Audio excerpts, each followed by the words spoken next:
ماشومان ماشومان جینکۍ او هلکان کورنۍ د کړي خیال ورته ښه عادت او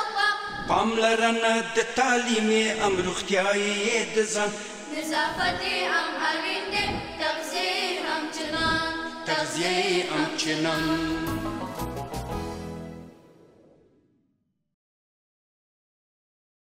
د ژوندون ټلویزیون درنو د قدر والیدونکو سلامونه مې قبول کړئ. تمه لرم تر څو روغ جوړ خوښ او خوشحاله به یاست. درنو د قدر وړ دوستانو بیا هم ډاکټر روغتیایي خپرونه ده او زه ډاکټر جعفر احمد سرشال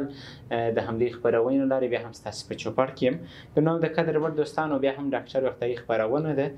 راځو به دا چې په خپرونه کې راسره کوم ډاکټر محترم موجود دی ډاکټر صاحب موسی غریب نواز پوپل دی. راځو به د ډاکټر محترم سره به جوړ په خیر کوو. د هغه څخه وروسته د چې پر کومه موضوع باندې بحث کوو هغه به هم له تاسو سره شریکوو. ډاکټر صاحب محترم په خیر راسئ. خوشحاله اوسئ. زه خپل سلامونه تاسو ته ستاسو تخنیکي همکار ته او ستاسو د لارې ټولو اورېدونکو ته وړاندې کوم. ډېره زیاته مننه. کور ودان. درنو د قدر وړ دوستانو دا چې همیشه موږ په روغتیایي مسایلو باندې بحث کوو. نن چې موږ بحث ورباندې کوو هغه په اصطلاح باندې مغذي مواد چې په اصطلاح باندې چې ماشومانو ته ورکول کېږي. دا چې خپله مغذي مواد څه دي او ماشومانو ته په کوم دلیل ورکول کېږي په کومو وختونو کې ورکول کېږي څومره ارزښت لرونکي دي پر دې مسایلو به د خپرونې په جریان کې بحث کوو. نو ډاکټر صاحب محترم لومړی ستاسو په نظر باندې مغذي مواد څه شي ته ویل کېږي؟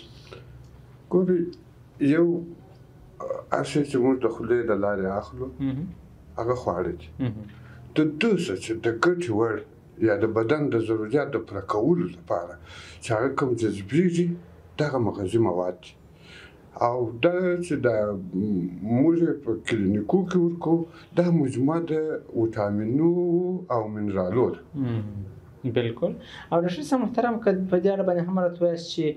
ولې باید ماشومانو ته دغه پوډر ورکول شي؟ تاسو ته بهتره معلومه ده چې په وطن کې اقتصادي نظام یا د کورنیو اقتصادي حالات ښه نه دي. هغه اړین خواړه یا میوه‌جات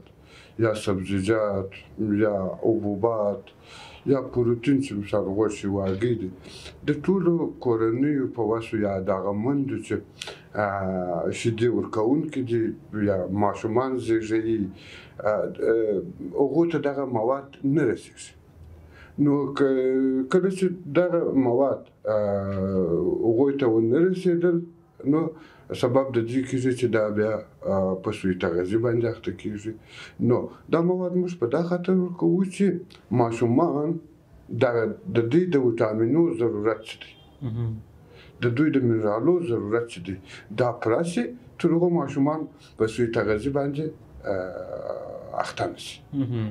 او ډاکټر صاحب که چېرې ته سره راته ووایاست لومړی خپله د ماشومانو پر برابر راته ووایاست چې ماشوم ته له کومه وخته څخه تر کومې مودې پورې ماشوم ویلی سو او د هغه څخه وروسته په دې باندې هم نظر راکړي چې خپله دغه مواد چې دغه مغذي مواد په کوم وخت کې ماشوم ته ورشروع کوو په دې اړه باندې موږ د طبابت د نظره څخه یو نوی زېږېدلی ماشوم دی یو ماشوم دی. نوی زېږېدلی ماشوم د اطفالو د نظره د اطفال د طبابت د نظره هغه تر 1 میاشتو پورې دی او د نسایي ولادي د نظره هغه تر 40 ساعتو پورې دی. د طب عدلي د نظره دا تر 7 ورځو پورې تر هغه وخته پورې چې عبدالسلامي لري. او یو ماشومتوب دوره ده. ماشومتوب دوره زموږ د قوانینو د اساس سره یا زموږ د طبابت یعنې تر 18 کاله پورې دا یو څوک چې نن پیدا شو تر 18 کاله پورې دی ماشوم دی. بالکل. او ډاکټر صاحب محترم خپله د دغه مغذي موادو توپیر د نورو موادو سره کوم توپیر لري په اصطلاح باندې؟ که موږ ته څه وګورو په کلینیکونو کې ځینې نور مواد هم ماشومانو ته ورکول کېږي دا فرق ورسره لري که یې نه ورسره لري؟ د دې فرق د دې څه دی چې هغه نور مغذي مواد چې موږ په کلینیکو کې توضیح کوو ورکوو هغه کوم وخت دی چې مریضي واقع شوی دی یعنې د دغو ویټامینو د دغو منرالو د کمښت د اعراض او علایم رامنځته شول ښکاره شول پر بدن باندې نو د هغه د درمللو شی دی.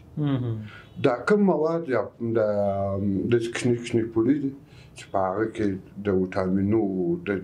منرالو مخلوط دی. دغه موږ کله چې ماشوم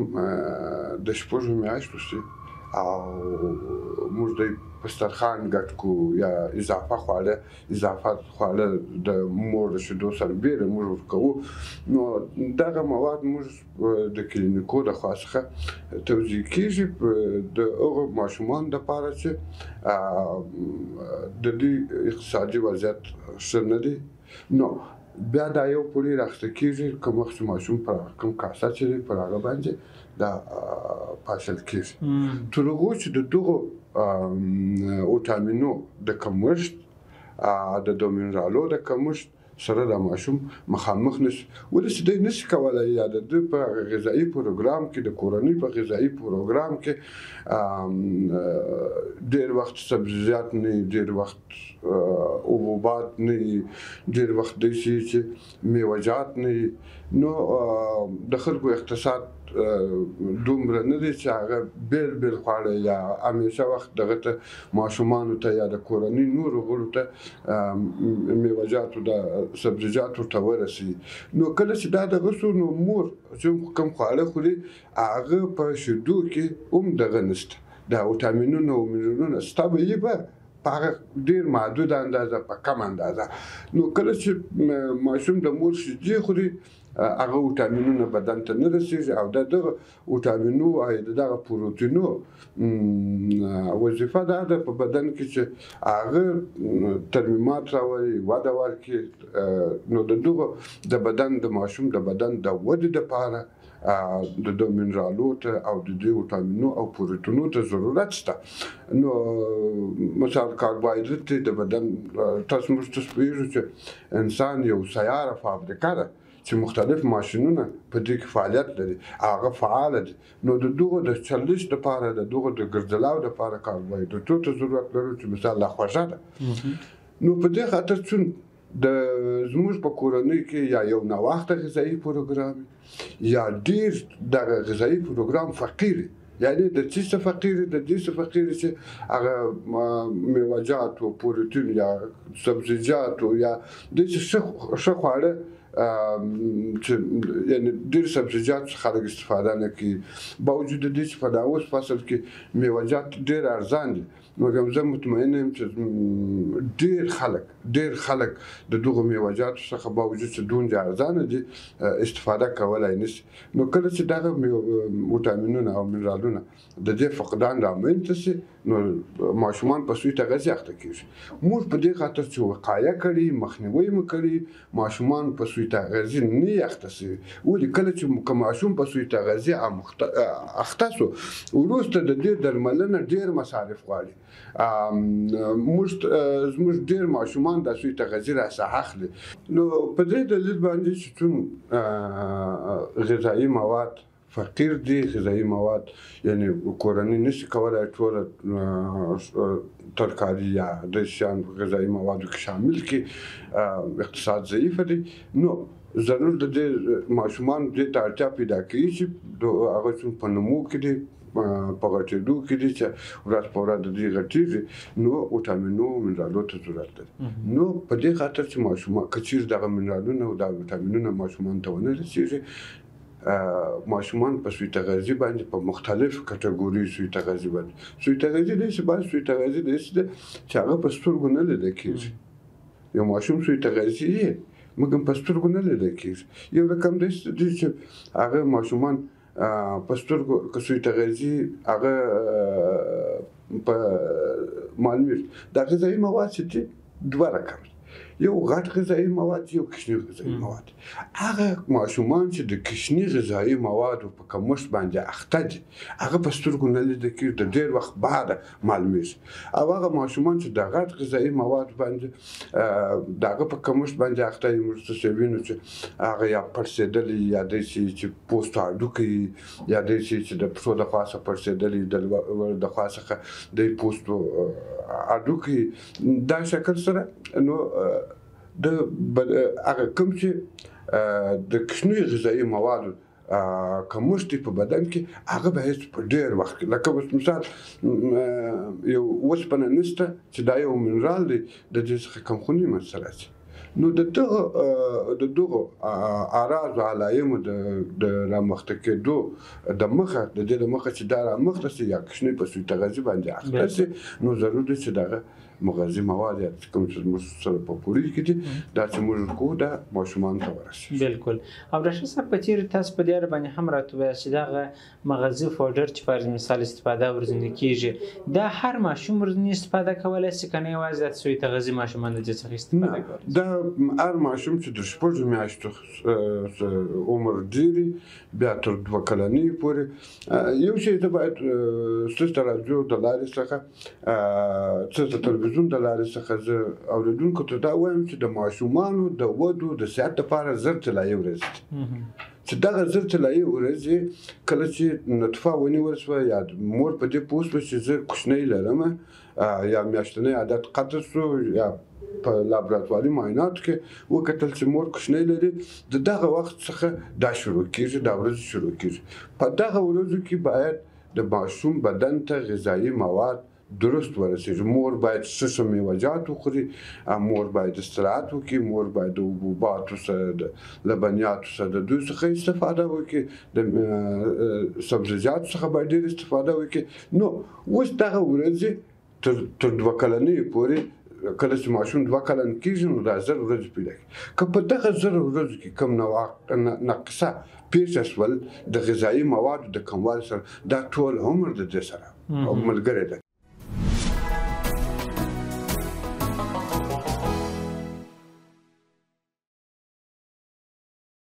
نو کچېرې په دغه غذایي مواد په دغه 1000 ورځو کې ماشومان ته ونه رسېدل ماشومان به د ټول عمر لپاره معلوله معیوبه به چې دا پر سترګو باندې پر دماغ باندې پر هډوکو باندې یعنی د بدن پر هر عضو باندې د دغو ویټامینو د دغو منرالو کموالی تاثیرات لري نو ښه خبره دا ده چې دغه کم پوډر چې دا موږ ورکوو د 6 میاشتو وروسته تر 2 کلنۍ پورې هغه ماشومان چې تر 2 کلنۍ پورې دا ته باید خامخا ورسېږي خو یو شی چې باید څوک یې نه کړي چې د مور شیدې باید په دا اول نیم ساعت کې شروع شي تر 6 میاشتو پورې یوازې د مور شیدې دغه د مور شیدو ورکول باید تر 2.5 کاله پورې دا لړۍ ادامه پیدا کړي خو په څنګ کې د 6 میاشتو بعد باید ماشوم په دسترخوان ګډ شي هغه ته هر شی چې د پخوي یا په یو تفاوت هغه دا دی چې ماشومان په دا 3 وخت چې موږ تاسو ډوډۍ خورو په دا 3 وخت کې دوی نشي مړېدلی ماشوم داسې چې لږ ډوډۍ خوري او ډېر وارونه خوري نو زما د ګرانو مندو سره دا توقع ده چې هغه دغه موضوع ته متوجه اوسي یعنی داسې نه چې ساره ډوډۍ وخوړل ماشوم ته ډوډۍ ورکړه بیا د ماشوم ډورې ګرځي تر هغو غرمه شي غرمه یې ورکړه بیا به ډورې ګرځي تر هغو چې ماښام شي ماشومان په یو پله ځان نشي مړولی لږ ډوډۍ خوري بنان دفعات د ډوډۍ باید ډېر شي بالکل او ډاکټر صاحب محترم که په دې اړه باندې هم راته ووایاست چې دغه مغذي مواد د وینې د کمښت سره هغه ماشومان چې د وینې د کمښت ستونزه ولري د دې د وینې په بهبود کې داسې پر مثال کم مؤثرات لري پر مثال مثبتیا پکې کې لري که نه د هغو دپاره کومه ګټه نه لري هغه میندې چې غذایي مواد درست نه ورسېږي بنان په هغو په شیدو کې د ویټامینو او د منرالو فقر دی نشتوالی دی یا کموالی دی نو کله چې ماشومان چې دی یو کله چې د مور په نس کې خو دغه جوړې د لارې سره ماشومان تغذیه کېږي او وینه د هغه ځای څخه کېږي کله چې وروسته ماشوم پیدا شو موږ ته دا معلومه ده چې وینه په هډوکو کې جوړېږي او دا وینه چې څو وخته عمر لري بیا د بینه نو د ده د جوړولو دپاره مواد ته ضرورت شته لکه اوسپنې ته لکه فولیک اسیدو ته نو کله چې دغه شیان مور وانخلي د خولې د لارې څخه نو په شیدو کې دا شیان نه کله چې دا په شیدو کې نه وه نو ماشوم په بل علاوه د دې چې هغه معلومداره سوی تغذیه چې ده چې د غټو غذایي مواد شي دا په د کوچني غذایي موادو د کموالي د دغه څخه په داسې تغذیه یعنی په کمخوني باندې اخته کېدای شي. زموږ په دغه پوډرو کې چې دا کوم موږ ورکوو یعنی د عامې روغتیا د ریاست لخوا څخه ماشومانو ته ورکول کېږي، په دې کې منرال هم شته او وټامینونه هم شته چې د دوه شی، یو اوسپنه یو فولیک اسید. دا د وینې د جوړېدو لپاره ډېره مرسته کوي، ډېر کومک کوي. یعنی دغه عناصر دي چې دوی دلته وینه جوړېدای شي. که چېرې د دې د عناصر دا نه وي نو ماشومان چې شي په کمخونۍ سره اخته کېږي. ډېر ماشومان به تاسو لیدلي چې مندې دا شکایت کوي چې دا زما ماشوم خاورې خوري.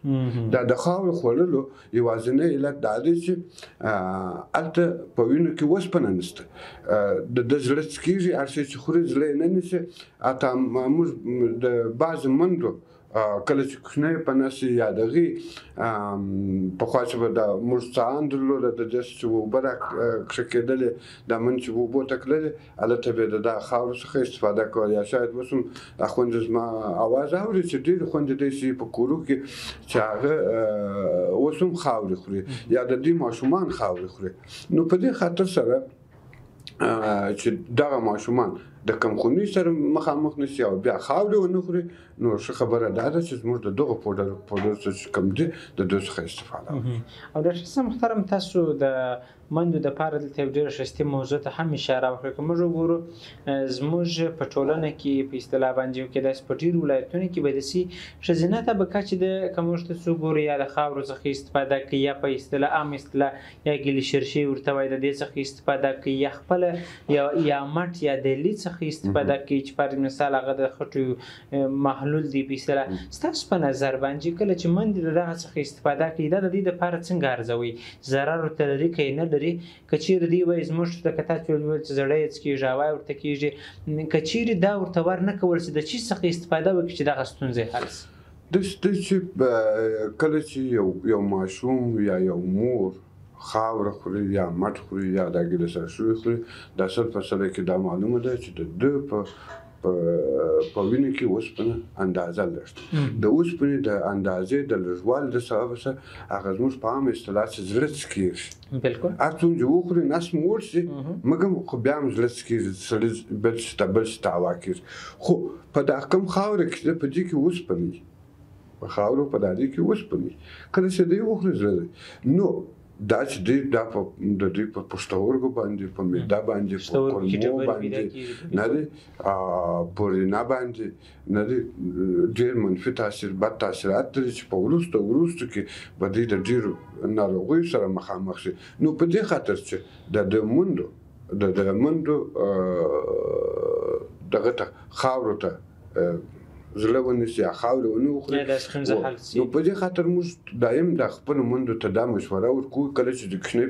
په نسو د دې د مخه چې کوچنۍ پیدا کېږي باید 4 واره کلینیک ته ولاړ شي. کله چې 4 واره مور کلینیک ته ولاړه شي هلته د اوسپنې ګولۍ دا مندو ته توضیح کېږي. او بل هغه مندې ټولې هغه مندې چې یا هغه خویندې چې د 15 کالو وي بیا تر 45 کالو پورې چې دوی ته میاشتنی عادت راځي، د دغه میاشتنی عادت څخه یو ډېر مقدار وینه د بدن څخه خارجېږي. نو د دې لپاره هم ټول هغه میندې چې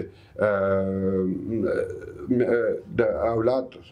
سنې دغه شوي د 15 کالو وي بیا تر 45 کالو پورې چې د اولاد راوړي هغه باید زموږ د اوسپنې ګولۍ چې کوم په کلینیکو کې د هغو څخه استفاده وکړي. خو ښه خبره دا ده چې میندې 4 زره د ولادت د مخه ولاړ شي کلینیک ته. په دې خاطر چې ولادت مسؤل وي، ولادت هم په کلینیک کې وکړي. د ولادت وروسته بیا وینې بهېدنه ده، وینې بهېدنه د دوه د کنټرول لپاره په دې خاطر چې دا کنټرول شوی دی، درېدلې ده نه ده درېدلې، د دې لپاره باید بیا مندې 4 واره بیا ولاړ شي کلینیک ته. تر هغو ډاکټرانو ته ډېر موږ زما د ډاکټري په تجربه کې ما ډېرې داسې مندې لیدلې چې ولادت یې کړی دی، کور کې خونریزي کوي، وروسته شفاخانې ته راځي، هغه د مرګ په حالات کې مړه شي. نو په دې خاطر چې د مندو د مرګ څخه جلوګیري شوي، ښه خبره دا ده چې د اوسپنې ګولۍ هره مور استفاده وکړي. او ښه خبره دا ده چې په کور کې ترکاري یا هر شی چې شین رنګ لري نه سبزیجات موږ په دا کورو کې خلک بادرنګ پوستوي نو زمونږ ته وایم چې دا بادرنګ مو پوستوي پاک یې پرېولي نه دی د دې دغه شین رنګ چې کوم دی دا اوسپنه لري فولیک اسید لري او ستاسو د وینې د کمویش کوم دی هغه پوره کوي نور ټول شنه شیان لکه سبزي یعنې هر شی چې شین رنګ لري بیا په دا شینوالي کې چې هر څه تیز دا رنګ تیز وي غونډې اوسپنه ډېره ده نو په دې خاطر سره منځ کولی شي چې ډېر د ترکاري شورباو څخه استفاده وکړي کله چې ماشوم په نس کې نو بلس درغو دغه ستونزه حل شي بالکل او ډاکټر صاحب محترم که چیرې تاسو په ډېرو لنډو ټکو کې د شیدو پر ارزښت باندې هم راته ووایاست چې آیا د شیدې د مور شیدې ډېرې ارزښت لرونکي د ماشوم دپاره بولي که نه په اصطلاح باندې دغه پوډري مغذي چې تاسو ویل چې دا ویټامینونه پکښې کې دي منرالونه پکښې کې دي د توپیر په اړه باندې لنډ راته ووایاست وخت لنډ مور شیدې د الله جل جلاله د خوا څخه د ماشومانو دپاره د ټولو انسانانو دپاره یو تحفه ده نو چې موږ تاسو یو چاته یو تحفه ورکړو کوشش کوو چې سم وي نه دی نو چې الله پاک موږ ته تحفه راکړي نو په هغې کې خو هېڅ نقص دغه نه وي نو که چیرې د مور شیدې ورسېږي او مور خپله وکولی شي چې ښه خواړه وخوري یعنې دا ټوله شیان چې دا ما یاد کړل دا غذایي مواد د دې بدن ته رسېږي بیا شیدې بیا ضرورت نه پېښېږي چې مثال دغه مګر خدای دې چې زموږ د موندو غذایي پروګرام چې دی ډېر ضعیفه دی د ویټامینو د منرالو څخه د دې څخه فقیر دی نو په دې خاطر سره ښه خبره دا ده چې هغه ماشومان چې د شپږو میاشتو یي کلینیکو کې ورشي او دغه مواد ورته ورکول شي چې دوی ته دغه مګر د مور د شیدو ځای څوک نه نیسي هېڅ شی نه نیسي یوه خبره بل ده بعضې وخت بعضې سپین سرې بعضې میندو ته داسې توصیه کوي چې ستا شیدې خرابې دي یا کم وخت چې د مور ماشوم په نس دی نو دا توصیه ورته کوي چې ستا بل ماشوم په نس دی نو شیدې دې خرابې دي زه د ټول خوند ته دا وایم چې د مور شیدې هېڅ وخت نه خرابېږي یا بعضې میندې دا موږندو ته دا وایي چې دا شی مه خوره دا شی مه خوره دا شی مه خوره دا شی مه خوره دا ستا پر ماشوم باندې بد تاثیر کوي نو زما دغه دا دی چې دا میندې دې پرېږدي چې هر شی چې د دې هوا ورته کېږي هغه وخوري تر هغو د دې شیدې د ویټامینو د منرالو څخه غني او ماشومان ډېره زیاته مننه کوربدان جناب رشید صاحب محترم تاسو خپرونې راغلاست او پر ډېر ښایسته موضوعات مو راسره بحث خوشحاله اوسئ زه ستاسو او ستاسو د تلویزیون څخه ډېره مننه کوم چې موږ ته دا موقع راکړې چې موږ د خلکو څخه وپاړو کور مو ودان جناب د قدر وړ دوستانو تمه او امید مې دا دی تر څو د رشید صاحب محترم کومې ویناوې چې کوم وضاحتونه چې د موضوع اړوند درکړي مو په راتلونکي کې هغه عملي کړي تر بیا پورې چې زه ډاکټر جعفر احمد سرشال د همدې خپرونې له لارې ستاسو په درانه چوپړ کې حاضرېږم پر شرطن تعالی مسپارم روغ صحت ولرئ د الله په امان ماشومان جینکۍ او هلکان کورنۍ د کریختار ورته عادت او پاملرنه د تعلیم ام روغتیايي د ځان نظافت هم اړین دی تغذیه هم چنان